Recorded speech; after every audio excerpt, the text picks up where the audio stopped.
ಹೆದ್ದಾರಿಗಳಲ್ಲಿ ಗಾಂಭೀರ್ಯದಿಂದ ನಡೆಯುತ್ತಿರೋ ಗಜಪಡೆ. ರಸ್ತೆಯ ಅತ್ತಿತ್ತ ಸಂಚರಿಸುವ ವಾಹನಗಳ ನಡುವೆಯೇ ತಾವು ನಡೆದಿದ್ದೇ ಮಾರ್ಗ ಎಂಬಂತೆ ಹೆಜ್ಜೆ ಹಾಕ್ತಿರೋ ಆನೆಗಳು.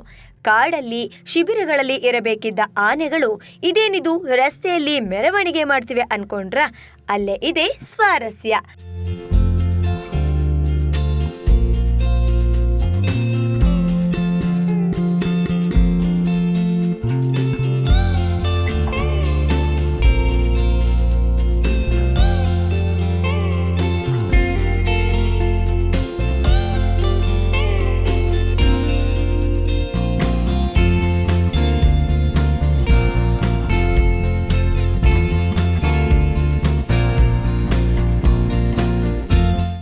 ವಿಶ್ವವಿಖ್ಯಾತ ಮೈಸೂರು ದಸರಾ ಮಹೋತ್ಸವ 2023ಕ್ಕೆ ಭರಸ ಸಿದ್ಧತೆ ನಡೆದಿದೆ. ಮೈಸೂರು ದಸರಾ ಗಜಪಡೆಗೆ ತಾಲೀಮು ಆರಂಭಗೊಂಡಿದೆ.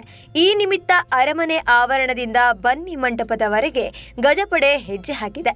ಕ್ಯಾಪ್ಟನ್ ಅಭಿಮನ್ಯು ನೇತೃತ್ವದ 8 ಆನೆಗಳು ಪೊಲೀಸ್ ಬಿಗಿ ಬಂದೋಬಸ್ತ್ನಲ್ಲಿ ಜಂಬೂ ಸವಾರಿ ಸಾಗುವ ಮಾರ್ಗದಲ್ಲಿ ಸಾಗಿ ಭರ್ಜರಿ ತಾಲೀಮು ನಡೆಸುತ್ತಿವೆ.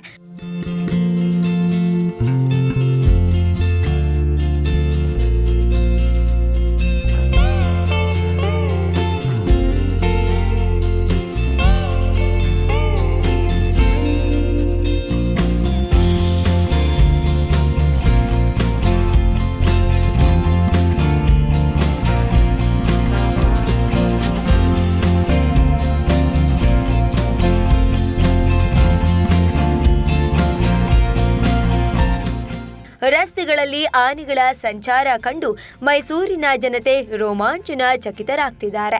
ದಸರಾ ಆನೆಗಳ ಗತ್ತು ಗಾಂಭೀರ್ಯಕ್ಕೆ ಮನ ಸೋಲುತ್ತಿದ್ದಾರೆ. ಒಟ್ಟಾರೆ ಮೈಸೂರಲ್ಲಿ ಆನೆಗಳ ಹವಾ ಮತ್ತೆ ಶುರುವಾಗಿದೆ.